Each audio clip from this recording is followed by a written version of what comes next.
I'm going to share with you the 17 rules of success. These rules are what make the top 0.01% of people successful. Some of these rules are what I used to make my first million before 27 years old, and others are from what I've observed rubbing shoulders with some of the richest people in history. So without further explaining it, these are the 17 rules of success. The first rule is to ignore advice from the bottom 99.9%. If you want to be rich, don't listen to broke people. The truth is, if your parents, your friends, your teachers have achieved the thing that you want to achieve, then great advice. If they haven't, then don't internalize it. Don't respond to it. At the end of the day, a lot of people in your life, your parents, your friends, your teachers, they all want to see you not hurt. They don't want you to go through pain. So they're going to give you advice that's going to help you avoid that. But the truth is, if you want to be successful, you actually have to go through pain. You have to look forward to challenges. You have to do things that other people aren't willing to do so you can live a life that very few people can. There's this concept called crabs in a bucket. And oftentimes people don't want to see you do better than them, because if you do, then essentially you're showing them the truth of where they've been living a lie. So what do? They pull on those crabs, pull them down the bucket,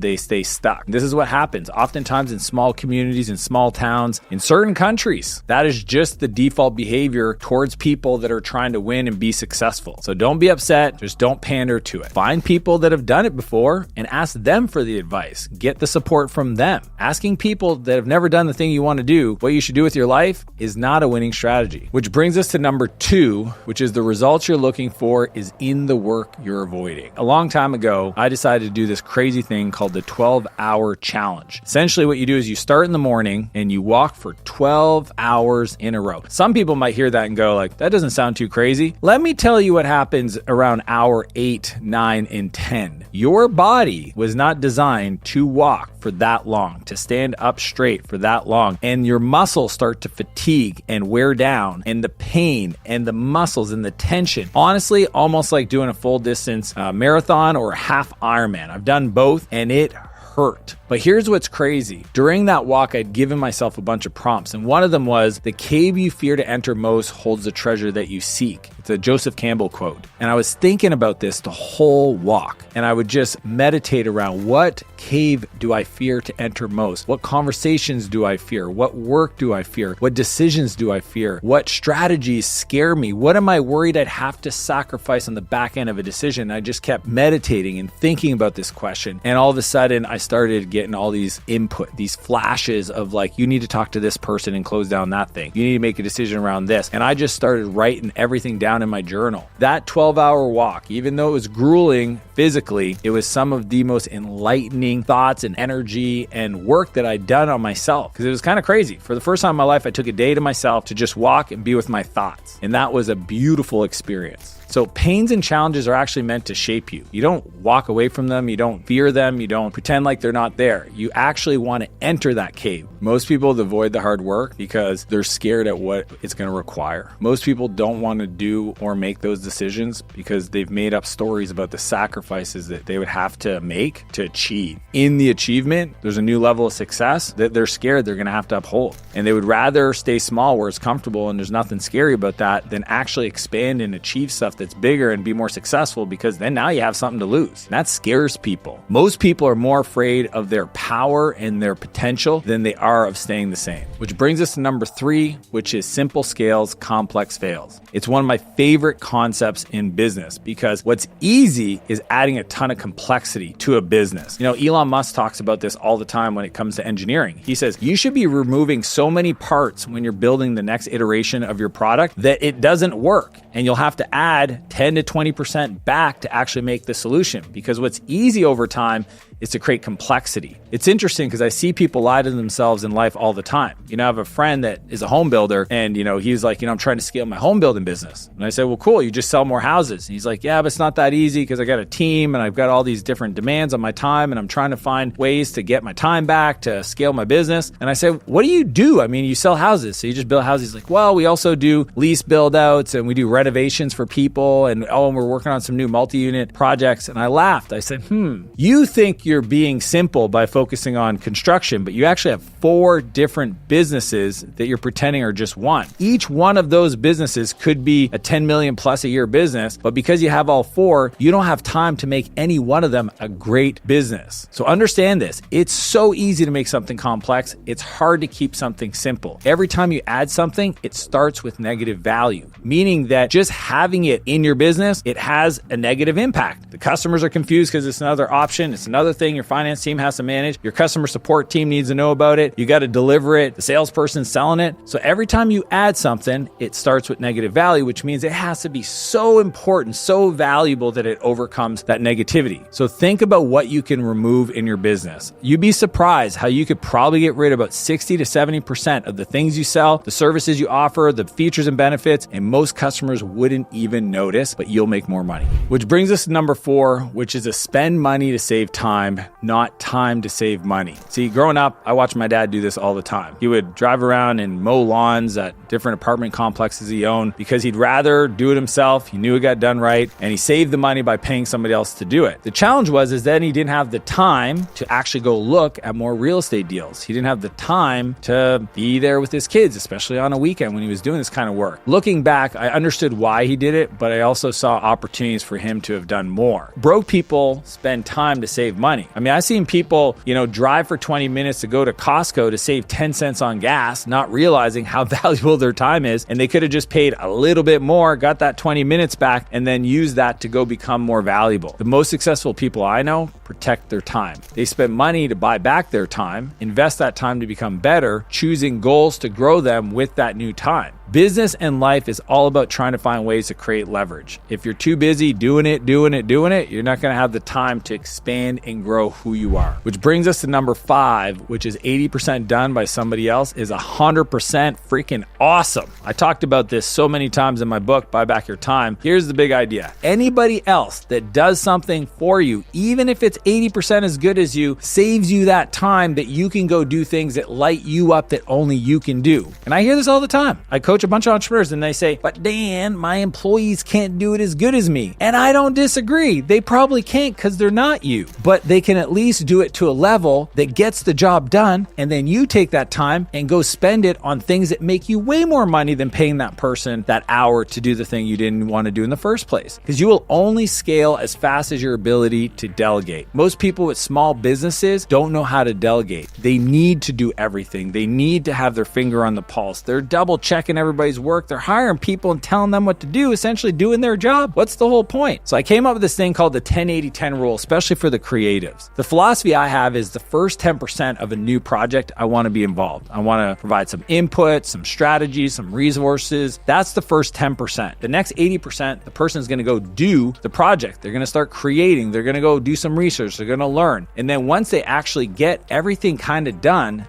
then they bring it back to me for the last 10%. That 10% is where we really refine it to make sure that it really delivers on the promise we're making to our customers or to whoever asked us to do this thing in the first place. And then that way, I get to buy back 80% of the time from doing the work that somebody else can do. And I see people mess this up all the time. They clean their house before the cleaner shows up, or they're mowing their lawn when they should be working with a client making 5 times more money than they could than mowing their own lawn, or they're running around spending 30-40% of their week just running errands when they could have used an app to buy stuff, or they could have hired somebody to do meal prep so they're not spending an hour for every meal, or washing their own laundry. I mean, even simple stuff like that with wash and fold will save you so much time. So this is something you can do at work for sure, but even more importantly in your home. Which brings us to number 6, which is worrying is a wasted use of your imagination. I got this from my coach, Ed Milet, and I love this saying. If you just think about it, that anytime you worry, you're worshiping the problem. You're literally looking at the thing that could go wrong and you're making it the most important thing of a future that is as likely as happening, the bad, as the opposite, which is something awesome. One of my clients, when I talk to them, they always think about the worst case scenario. It's a normal default behavior. The problem is in that situation, they're playing defense, they're not playing offense. Here's the big idea, is the negative outcome is as likely as a positive one. 1, meaning that your ability to imagine a future that is negative is as probable as imagining a future that is positive. What you focus on expands. So if you want to play a game where you're playing defense all the time and worried all the time, you're just going to be in a negative space. That is not going to let you hit your goals or achieve your dreams. Whereas if you focus on offense, where you're pushing, you're expanding, worrying about what could go awesome, you're planning for success. So use your imagination for positivity, not worry. One concept I like to focus on is API, assume positive intention. Assume that no matter what happens, that there was a positive intention behind it. You're not worried about it. Somebody cut you off in traffic, assume they got to get to the hospital. Somebody didn't reply to your email, assume something important's going on in their life and they'll get back to you eventually. It is as likely the reason as the opposite, and you're making it all up. It's in your head. It's not even true. It's as likely to be true as the opposite. Do you understand how crazy this is? So don't let worrying take over your imagination. Which brings us to number 7, which is patient with results, but impatient with action. I get business owners coming to me all the time saying, Dan, I'm trying. I'm doing the stuff. I watch your videos. I listen to your coaching and I'm doing it, and nothing's happening for 6 months. If everything magically happened in 6 months, then I would be way further along. The truth is most people aren't patient enough to dedicate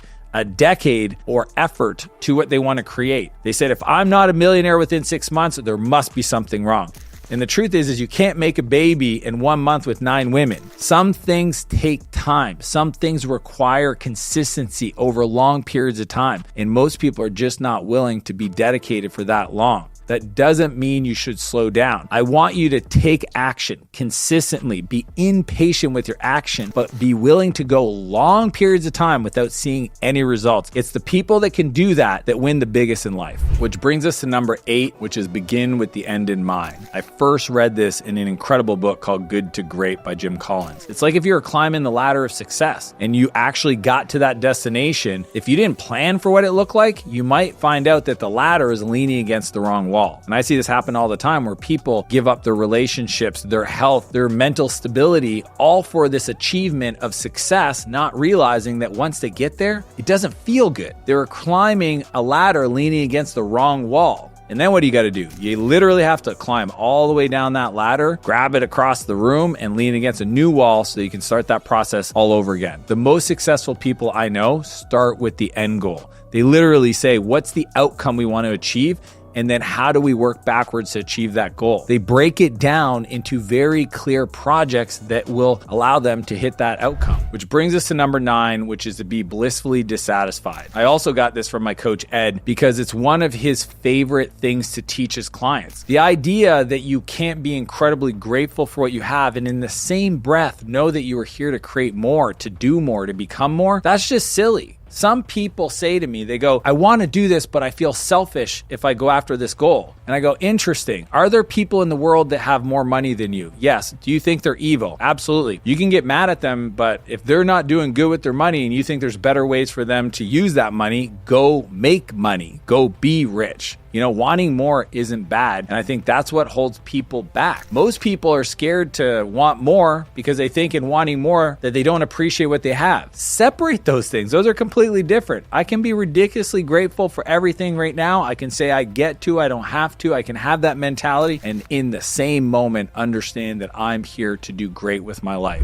Which brings us to number 10, which is to invest in your skill set, not your lifestyle. When I was in my early 20s, I realized after 2 failed companies that I needed help. I was reading books, but they were computer programming books, which is the skill that I had developed, but I hadn't learned the skill of building a business. So I found this business coach, this guy named Bob, and I wasn't even paying myself. I had saved just a few $1,000s to be able to even hire him, even though I made a commitment for the year. I only had 2 months. So I figured if I could pay him for 2 months and he taught me how to grow my business, then that would allow me to make more money to be able to pay him for the rest of the year. And luckily, the bet paid off. Within the first 12 months, I made almost $1 million working with my coach. And that's when I really solidified the philosophy that I have to invest in myself, in my skill set, to learn the things that are the gaps. Because if I already knew what I needed to know to be successful, then that success would be in my life. The fact that it's not is the reason why I have to continue to acquire the next level of skills to allow me to grow. See, I choose goals that grow me. And I often say to my team, if the only people that can help us are within these 4 walls, falls, we're all in trouble. Spend more times investing in you more than you invest in your job, because I actually know that investment, those skills in yourself will actually make you a better person to be on our team. So don't try to keep up with the Joneses by buying the BMW and the nice furniture and the new condo. Instead, take all that money, invest it in yourself so that you can create more value, you can make more income, and live a life that very few people will ever be able to dream about. Which brings us to number 11, which is to never rush decisions.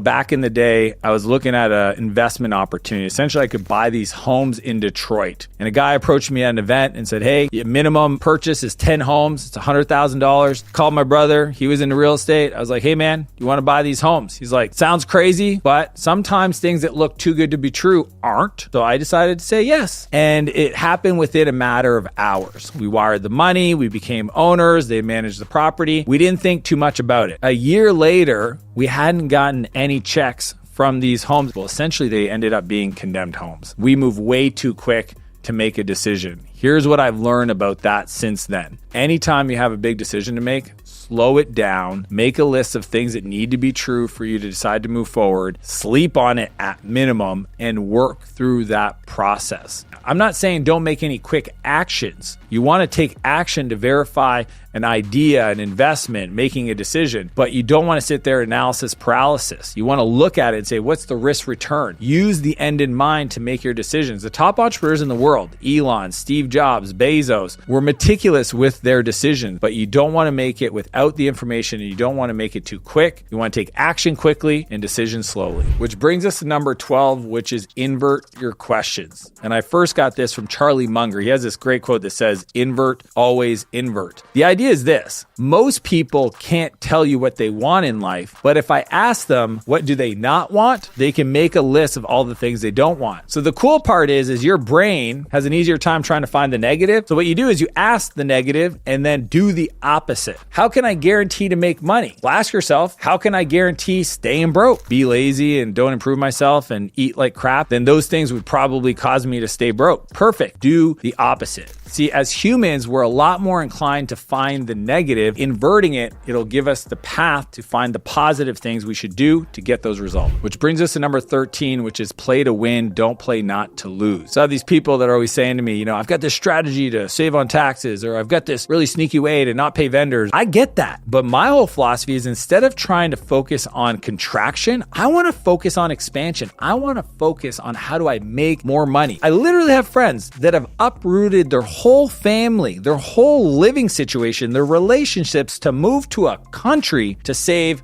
$1 million or $500,000. Instead, they should have had the conversation with somebody to say, hey, how do we create enough wealth where it doesn't impact our lifestyle? How do we expand in a way where that tax isn't a big issue? I'm not saying pay 1 penny more than you should. What I am saying is, instead of focusing on how not to lose, why don't you spend that time on finding ways to win even bigger? What you focus on will expand. And the problem with that is, one is a scarcity mindset and the other one is abundance mindset. And any person you admire in this world has an abundance mindset. They believe in the potential of the future. It's a better energetic place to live in, and it'll create bigger results for you. Which brings us to number 14, which is to start with the what, not the how. I know a lot of people, they struggle with their ability to dream. They don't give themselves permission to really think big. They don't understand that there's a lot of magic in the ability to project a future that is just, honestly, there's no way you know how to create, but you allow yourself to see it and to believe it. Because if you're always focused on the how, then you'll actually miss the opportunity to create something huge. So focus on the outcome. Don't worry about the how yet. Hold the belief true in your mind that it's possible, because what you focus on will expand. The truth is a big enough what and a why will take care of any how. See, some of you guys, you go to the how, which keeps the idea small, because if you don't know how to do the how, you just kind of reduce the size of your goal until the how meets it, instead of saying, who would I need to become to achieve this bigger dream? Then from there, you'll go find the how. The how will literally magically be presented to you. You'll be having a conversation with somebody, or you'll read something, or you're in a book and you're like, oh my gosh, this is the thing that I need to learn how to do that I didn't know how to do to actually get this result I want in my life. So just know, holding the what what and the why true is going to be more powerful than focusing on the how. Which brings us to number 15, which is to look for the problems in everything. Most people tend to avoid conflict, but if you want to be in the top 0.01% of earners, you need to look for the problems in the world. Most entrepreneurs I know, all my friends, they can't turn it off. They walk around and they see opportunity, aka problems, all around them. Inefficiencies, things that frustrate them, things that aren't properly built, and they see these potential solutions, businesses, revenue, income all over the place. They see it in other people's businesses. They go to a restaurant, they're like, they're doing this wrong. They see it in how a product's made. And that is a skill set that you have to develop. You have to look around the world and run the numbers and understand how could you find a solution to a problem. Here's a hack. Go around your house and just make a list of anything that frustrates you. It could be as simple as the charging station where you plug in all your phones. Doesn't seem very intuitive. I can never find the connector. I don't like the fact that every time I park my car, I don't know how much distance I have to the end of the garage. I don't understand why I have to put my clothes from the washer to the dryer. But that's an example of focusing on problems. They're all around you. I remember one time when I was younger, I went to Australia and I went to a store and they were selling rum and Coke in a can. And I thought, that's so obvious. Like, why are we not doing this back in Canada? If you travel the world, you will see people solve problems in creative ways that are probably not well known in other parts of the world. And that alone could be a massive business. So here's the deal. You want to be really rich though? You want to solve rich people problems. The richer the person is, or the problem you solve, it will be a lot easier to make money. Most people, when they start, they solve broke people problems and they wonder why the idea never takes off. Which brings us to number 16, which is to be a river, not a reservoir. When people have good ideas, they think, I got to keep them to myself. I can't tell anybody. You need to sign an NDA or I'll never tell you about my idea. The truth is great people, folks that change the world, they have this abundance mentality to not only their financials and their resources, but to their ideas. See, even like business coaches or people that teach their expertise online, a lot of them are holding back. They're not giving away their best stuff. And then they're wondering why people aren't leaning in. It's like, if everything you share just sounds very simple and basic because all the great stuff is stuff that people have to pay for, then nobody's going to know that you're actually the best at what you do. My belief is that information should be free and implementation should be paid. If you want to demonstrate your expertise, help people get a result in advance of ever working with you. If I want to recruit incredible talent, I need to teach people out in the world how to get the best job in the world, and hopefully they take that advice and eventually apply for my job. Create from a place of abundance. Teach, give it away. Let the information flow through you. Don't be a reservoir, be a river. If you do it right, here's the big idea. Your marketing will help more people than your product ever will. If you give everything away for free, high tides rise all boats. The more you get reach and reputation, the more opportunities will come back to you. My philosophy is very simple in life. I want to create more value for everybody in my world than anybody else in their world. If I focus on that desire to help other people achieve their outcomes, I know it's going to come back. Which brings us to 17, which is to monetize your passion. There's this great quote by Warren Buffett that says you can't teach passion. And for me, that was coding. Learning how to create software and write code, that was the thing that I became supremely obsessed about. I focused on it. I woke up and I started coding. I would think about it all day long if I couldn't code, and I'd stay up till late in the night to write code. Here's what I learned at a young age. If I could find a way to have my profession be the thing that I love to do, that I would have done for free, then it's going to allow me to go further where most people won't. See, the best people in the world, the folks that you see on social media or in the press or whatever, building these massive businesses, it's because they're passionate about the problem. They're passionate around building the solution. They play around to find out what they're burning passion for. So here's how you find out what you're passionate about. What do you do when you procrastinate? That's my favorite one. It's what do you do? Some people, they organize their closet. What if you could get paid a lot of money to do that? And be like, oh, you can't get a lot of money. Closet organizers don't make a lot of money. No, but people on YouTube do. Can't make money digging dirt. Yeah, you can. It's called an excavation company. You can buy an excavation company, make $1 million a year, and your job could be sitting there on these massive machines moving dirt around. So don't tell me that you can't monetize your passion.